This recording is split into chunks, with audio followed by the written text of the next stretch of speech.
For today's video ay gagawa tayo ng isang spin dryer ng kanyang brand ay Astron. Ayun guys, so Astron 7.5 kg. Guys, ang problema guys nito, ito nakita nyo, baklas na siya. Binaklas ko na siya kahapon guys, pero ngayon ko na ipafinalize. Pinakita ko dun sa may-ari kung i-repair ko ba itong motor nito o bibili siya ng bago. Ngayon nasabi sa akin ay subukan ko lang daw itong i-repair. So ito guys, ang issue guys nito, meron siya guys resistance. Ang problema sa kanya mababa. Buo yung tatlong winding niya. Ito yung pula, yung tinatawag nating reverse, ay yung tinatawag natin spin, at saka yung kanya ito, yung kanya tinatawag nating common. Ayan, naka-connection pa siya guys, yan. So para patunayan ko sa inyo guys na talagang ito ay ayaw na talagang umandar. Ayan guys, nakasaksak na guys siya, ay nakalagay guys yung kanyang starting capacitor dito. Ayan guys, so yan. Tapos ngayon ito guys na kwento, hindi ko nilagyan ng mga tinatawag na mga insulation. Sa ganitong pagkakataon guys, ako naman guys, kaya ko naman itong i-control yung aking sa wiring guys. Ito subukan guys natin itong i-plug in dito guys. Naka-on yung aking outlet. Ito guys, so isasaksak na natin ito. Ngayon kailangan guys, yung isang wire nito, yung aking isang wire nito, ididikit ko guys siya rito sa isang kunya. Kung meron ba siyang iikot ba yung ating spin motor. Dito guys yan, dito guys yan sa pula. Yan, ididikit ko guys ha. Pansinin nyo guys, wala man lang ka spark. Wala nakasaksak guys yan dyan sa 220 volts. Yan guys, so ala guys, response. Kaya samahan nyo akong baklasin natin guys ito, at ipapakita ko sa inyo kung ano naging problema guys. At mamaya tatanggalin ko muna tong pinaka-case, tatanggalin ko siya. Yung winding guys dyan, papakita ko sa inyo guys kung ano naging problema guys. So guys, babaklasin natin ito guys, at para matingnan natin ano ba kasi naging problema niya at ayaw niyang tinatawag natin umanda guys. So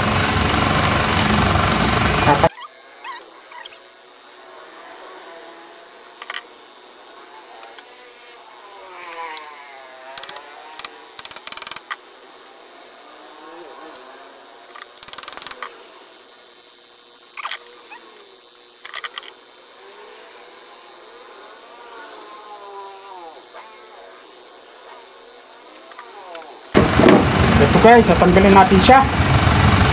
Ngayon tatanggalin ko guys yung kanyang pinaka-casing ng motor. Matalaman natin ito guys. Papakita ko na sa inyo guys ito. Sa pagbabaklas guys ito, gagamit tayo ng concrete nail. Ito guys, tatanggalin natin yung apat na rimache nya guys. Yung apat na rimache, papakita guys sa inyo ito. Yung mga rimache na yan, tatanggalin natin guys. Dito natin ito tatanggalin dito. Yan. Apat guys yan. Apat na rimache yan guys. Apat na rimache guys. So tatanggalin natin na yan. Yan Yan. Apat na rimache.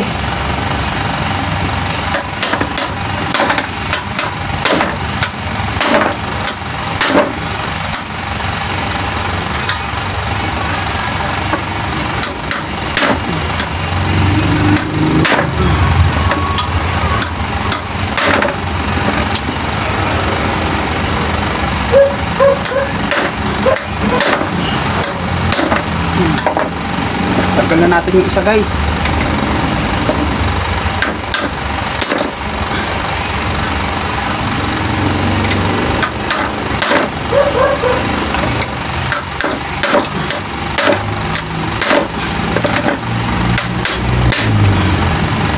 Yung pangalawa.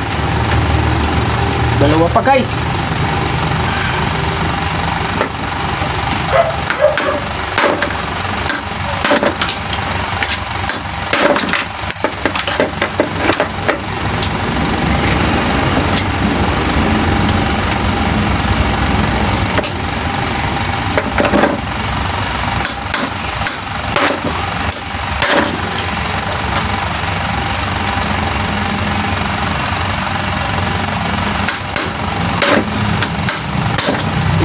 Isa na lang. Last.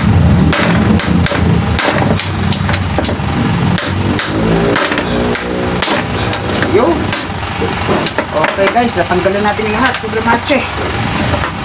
Yun, papakita ko sa inyo guys ha. So guys, nag-alsahan na yung mga remache guys.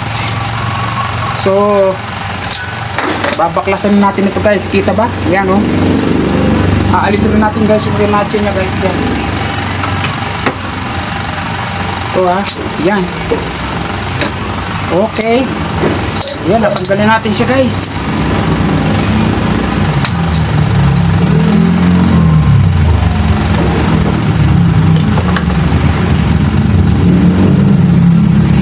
Maganda pa guys yung kanyang bearing guys. Ayan o. Iangat lang natin ito guys. Yan. Yan. Yan.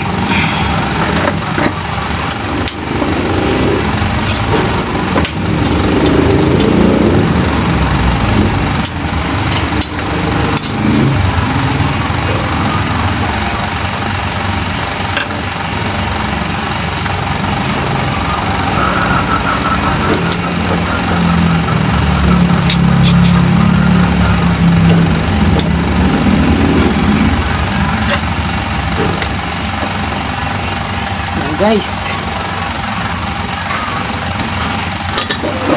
so natanggal na natin yung kanyang remache.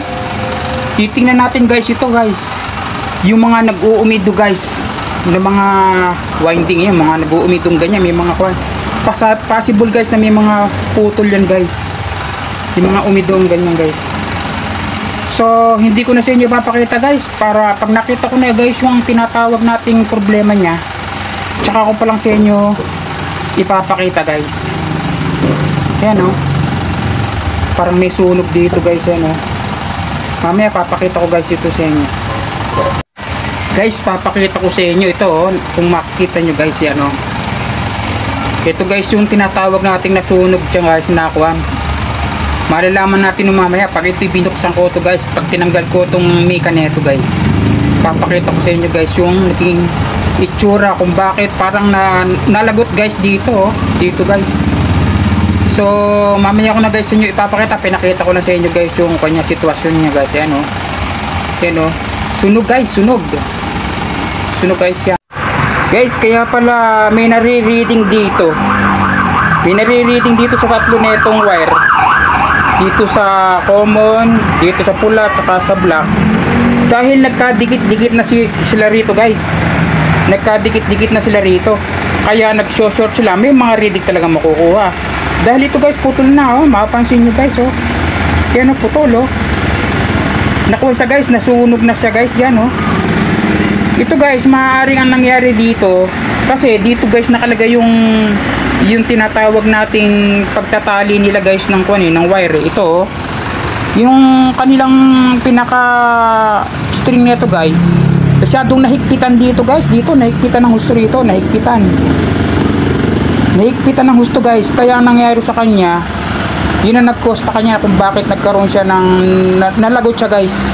Buti hindi naapektuhan yung tinatawag nating winding. Ito papakita ko sa inyo guys. So ito oh. Ito yung winding niya guys. Yan oh. Yan oh.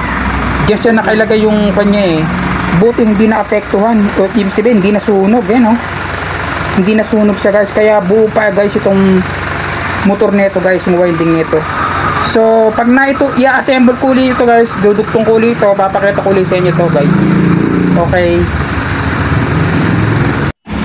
ito guys, testingin na natin ito kung buo pa guys to, kung walang nasirang winding guys dito. Ito guys yung tinatawag natin na common, ito kulay blue. Kung nakita nyo guys, ito kulay blue guys, yan yan.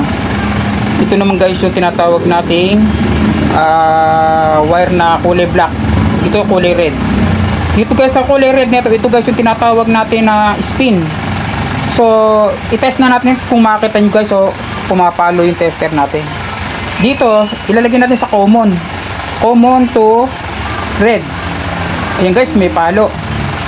Common to black. Okay guys, buo yung ating winding, wala guys na apektuhan. So iko-connection ko na guys itong kuneto guys, yung wire nya. Kukoneksyon ko na, papakita ko mamaya sa inyo guys. Okay.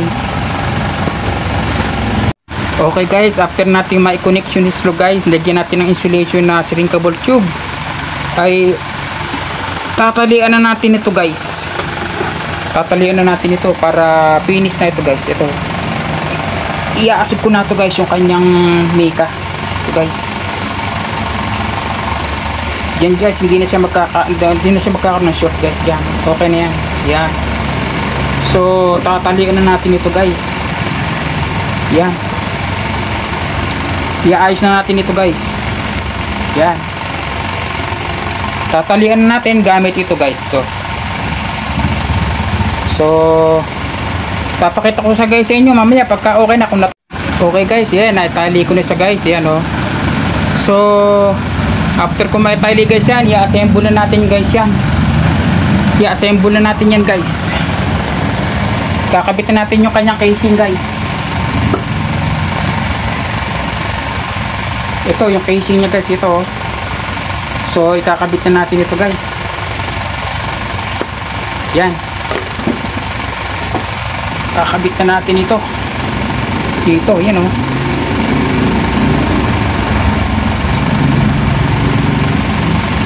So ang naging problema lang niya guys, yung kanyang wire, yung tatlong wire niya nasunog guys, nagkadikit-dikit siya. Yan guys, so yan. So balik na rin natin ito guys. Yan, after nyan guys, lalagyan ko na konting oil guys ito kanyang kwan.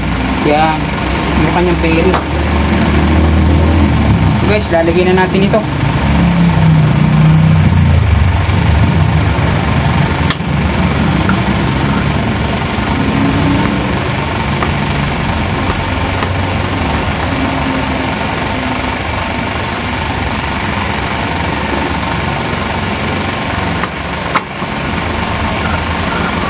Yan, tapos ang ilalagay natin guys dyan ay sa kanya ito guys, yung cover nya. So ilalagay na guys natin yung cover nya. Medyo ikukong ko lang ito kanyang yung kanyang mga ulo guys ng kanyang remachi guys, para madali lang siya pumasok. Ito, ipiting ko lang siya guys ng ganyan para madaling pumasok guys.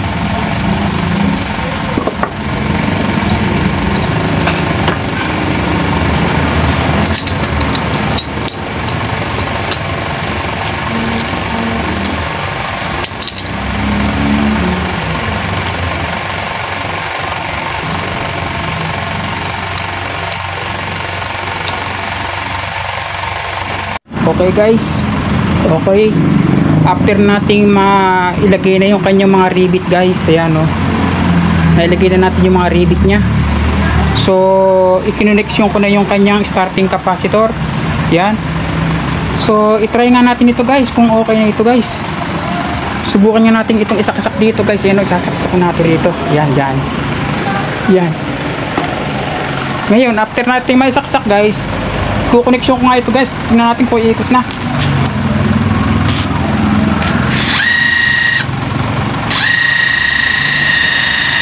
Umiikot nga siya guys, kaya lang maingay dahil maluwag pa yung kanyang mga rivet. So iaayos ko pa ulit ito guys. Okay guys, after natin uling mahigpitan yung mga rivet guys, kanina umiikot siya pero merong kalansing. Ngayon hinigpitan ko ulit siya guys. Ngayon itry nga natin ulit ito guys, na isaksak nga ito guys dito. Yan, ngayon pa-under natin siya guys. Ito kasi guys yung tinatawag natin forward, yung kulay itim. Itutok natin ito guys sa kulay itim guys. Ito oh, panoorin nyo guys. Ayan, napansin nyo guys, umikot na oh. Yan, okay. So ikakabit na natin guys yung kanyang body, at mamaya papakita ko guys sa inyo guys to. Okay guys, after nating mailagay ang ating mga cover, try natin guys, saksak natin ito guys dito. Yan, yan, saksak natin guys. Pihitin natin ito guys dito.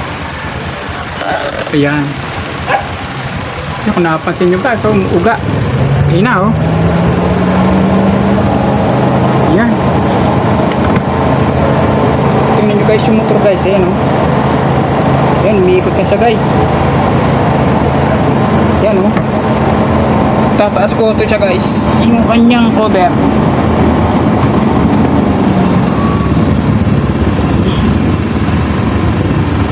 Okay, ayan na guys oh. Okay guys, finish na guys ito, tapos na ito. Kung nagustuhan nyo guys ang aking channel, paki-subscribe guys ang aking channel, Brad Demi TV. Maraming salamat guys, thank you for watching guys.